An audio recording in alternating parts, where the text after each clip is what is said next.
आपने एनजीओज के प्रसिद्ध फॉर्म्स में ट्रस्ट, सोसाइटीज, फाउंडेशंस और एसोसिएशंस के बारे में तो सुना ही होगा, लेकिन क्या आप जानते हैं कि कंपनियों को भी एनजीओ के रूप में स्थापित किया जा सकता है? हैरानी की बात है ना। इस वीडियो में हम इसी संदर्भ में चर्चा करने जा रहे हैं, लेकिन इससे पहले कि मैं आगे बढ़ूं, मैं अपना परिचय दे दूं।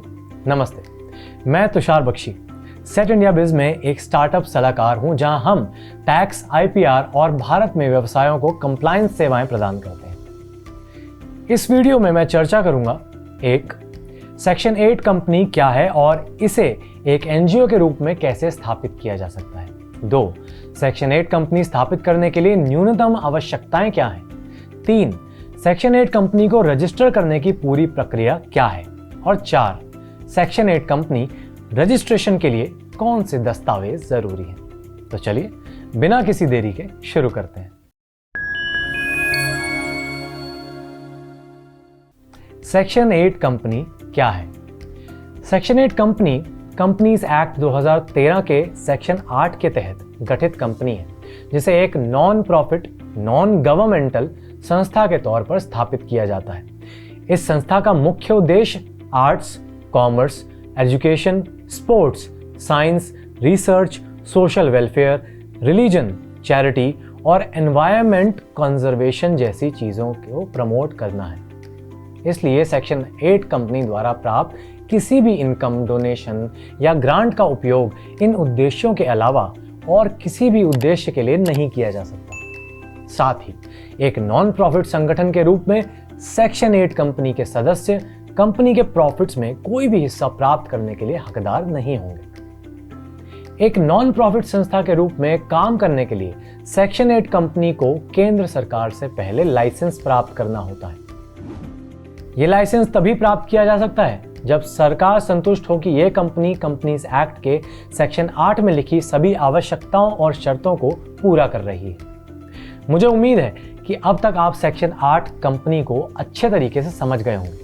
यदि आपके पास अभी भी कोई प्रश्न है तो इस वीडियो के कमेंट सेक्शन में हमसे पूछें। मैं अब इस चर्चा के साथ आगे बढ़ूंगा कि भारत में सेक्शन 8 कंपनी की स्थापना से पहले कौन सी न्यूनतम शर्तों को पूरा करना आवश्यक है। सेक्शन 8 कंपनी स्थापित करने के लिए न्यूनतम आवश्यकताएं क्या हैं। कंपनीज एक्ट 2013 सेक्शन 8 कंपनी को प्राइवेट या पब्लिक लिमिटेड कंपनी के रूप में रजिस्टर करने का विकल्प प्रदान करती है।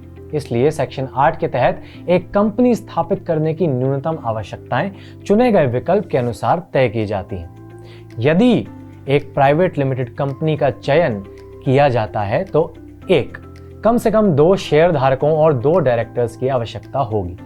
शेयर धारक इंडिविजुअल या नॉन इंडिविजुअल हो सकते हैं, जो या तो भारतीय या विदेशी मूल के हों। इसके विपरीत नियुक्त डायरेक्टर्स केवल इंडिविजुअल्स ही हो सकते हैं। 2. कंपनी में कम से कम एक ऐसा डायरेक्टर होना चाहिए जो निवासी भारतीय हो या पिछले फाइनेंशियल ईयर में 182 दिनों से अधिक दिनों तक भारत में रह रहा हो। 3. कुछ स्पेसिफिक लीगल गाइडलाइंस और प्रिंसिपल के आधार पर कंपनी के लिए एक उचित और वैलिड नाम का चयन किया जाना चाहिए। किसी कंपनी का नाम कैसे चुनना है, इसकी पूरी जानकारी के लिए आप हमारी वीडियो देख सकते हैं, जिसका लिंक डिस्क्रिप्शन बॉक्स में उपलब्ध है। 4. कंपनी का एक रजिस्टर्ड कार्यालय, जहां कंपनी के सभी ऑफिशियल कॉरेस्पॉन्डेंस भेजे जाएंगे और जहां एक कंपनी को अपने सभी रजिस्टर, रिकॉर्ड और अकाउंट बुक्स बनाए रखने की आवश्यकता होगी। 5. कंपनी एक्ट की सेक्शन 8 के अनुसार कंपनी का एक तय उद्देश्य। और 6. अंत में निवेश की कुछ राशि जो शेयर धारकों द्वारा तय की गई हो, क्योंकि कानून के तहत इसकी कोई भी न्यूनतम मूल्य निर्धारित नहीं की गई है। यदि पब्लिक लिमिटेड कंपनी को रजिस्ट्रेशन के लिए चुना जाता है तो भी इन्हीं सब शर्तों को पूरा करना आवश्यक होगा, लेकिन अंतर केवल ये है कि यहाँ शेयर धारकों की न्यूनतम संख्या 7 होगी और डायरेक्टर्स की न्यूनतम संख्या होगी 3। इसके साथ हम सेक्शन 8 कंपनी स्थापित करने के लिए न्यूनतम आवश्यकताओं पर अपनी चर्चा पूरी करते हैं। आइए अब इसके रजिस्ट्रेशन की प्रक्रिया को समझते हैं। सेक्शन 8 कंपनी को रजिस्टर करने की पूरी प्रक्रिया क्या है। डॉक्यूमेंटेशन। रजिस्ट्रेशन की प्रक्रिया में कोई भी परेशानी या बाधा ना आए, इसलिए हम आपको सलाह देते हैं कि आप पहले से ही सभी आवश्यक दस्तावेजों को व्यवस्थित कर लें और साथ ही यह भी सुनिश्चित कर लें कि सभी दस्तावेज अप टू डेट और सही फॉर्मेट में उपलब्ध हैं। याद रखें, अपर्याप्त और गलत दस्तावेज आपके आवेदन के खारिज होने का मुख्य कारण बन सकते हैं। इस वीडियो में कुछ ही देर बाद हम सेक्शन 8 कंपनी रजिस्ट्रेशन के लिए सभी आवश्यक दस्तावेजों पर चर्चा करेंगे। फिलहाल हम रजिस्ट्रेशन की प्रक्रिया के साथ आगे बढ़ते हैं। कंपनी के नाम का चयन। अब तक आपने कंपनी के नामकरण की कानूनी गाइडलाइंस और प्रिंसिपल्स पर हमारा डिटेल वीडियो देख ही लिया होगा। यदि आपको अभी भी नाम के चयन में कोई परेशानी आ रही है तो आप हमें एक नेम सर्च रिक्वेस्ट सबमिट कर सकते हैं, जिसमें आप अपनी पसंद के 5 अलग अलग नाम हमें देंगे और हम सभी नामों की एक विस्तृत सर्च और फिजिबिलिटी एनालिसिस रिपोर्ट तैयार करेंगे। इस रिपोर्ट के आधार पर हम आपको सुझाव देंगे कि कौन से नाम आपकी कंपनी के लिए कानूनी रूप से मान्य हैं और आपके उपयोग के लिए उपलब्ध हैं। रिक्वेस्ट फॉर्म का लिंक डिस्क्रिप्शन बॉक्स में दे दिया गया है। Section 8 company licence. Section 8 company licence के लिए एक आवेदन फॉर्म INC 12 में केंद्र सरकार को दायर किया जाता है। इसे कंपनी के MOA, AOA, इंडिपेंडेंटली प्रैक्टिस करने वाले CA, CS या CMA द्वारा घोषणा, आवेदक डायरेक्टर द्वारा घोषणा, नेम अप्रूवल लेटर और कंपनी की अगले 3 साल के इनकम और खर्चों के अनुमान के साथ जमा किया जाता है। Spice plus form filing. सभी दस्तावेजों को व्यवस्थित करने और कंपनी के नाम का चयन करने के बाद आपको मिनिस्ट्री ऑफ कॉर्पोरेट अफेयर्स की ऑफिशियल वेबसाइट पर उपलब्ध स्पाइस प्लस आवेदन को ऑनलाइन भरना होगा। फॉर्म भरने के बाद बोर्ड ऑफ डायरेक्टर्स द्वारा ऑथराइज्ड सिग्नेटरी को अपने डिजिटल सिग्नेचर सर्टिफिकेट का उपयोग करके इस पर हस्ताक्षर करना होगा और अंत में आवेदन शुल्क के भुगतान के बाद फॉर्म को जमा कर दिया जाएगा।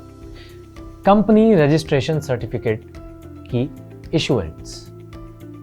आवेदन के जमा होते ही रजिस्ट्रार ऑफ कंपनीज आवेदन पत्र और उसके साथ जमा हुए दस्तावेजों की अच्छी तरह से जांच करती है और दायर आवेदन 100% सही है इस बात की पूरी संतुष्टि होने के बाद ही आवेदक को रजिस्ट्रेशन सर्टिफिकेट और कॉर्पोरेट आइडेंटिफिकेशन नंबर प्रदान करती है।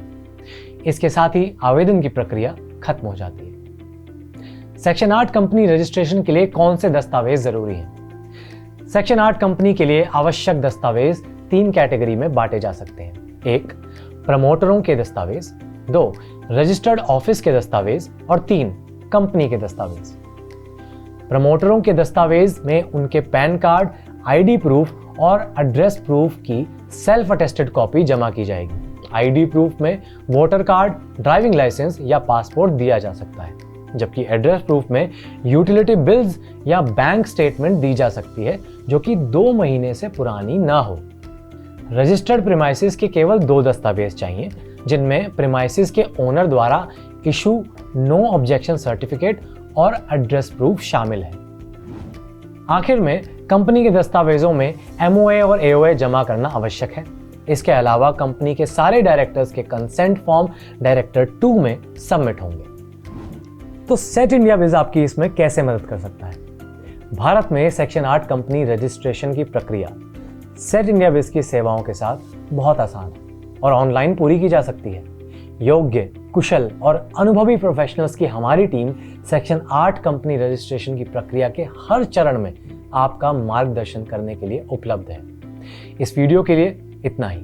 यदि आप इसके बारे में अधिक जानना चाहते हैं तो आप हमारी वेबसाइट देख सकते हैं, लिंक डिस्क्रिप्शन बॉक्स में है। आप हमें 9899600605 पर कॉल करके या व्हाट्सएप के माध्यम से भी हमसे संपर्क साध सकते हैं। अगर आपको ये वीडियो हेल्पफुल लगा तो कृपया इसे लाइक करना ना भूलें, इसे शेयर करें और आप नीचे कमेंट भी कर सकते हैं। साथ ही नोटिफिकेशन बेल को कर दें हिट, ताकि हमारी कोई भी वीडियो अपलोड होते ही आपको सूचित कर दिया जाए।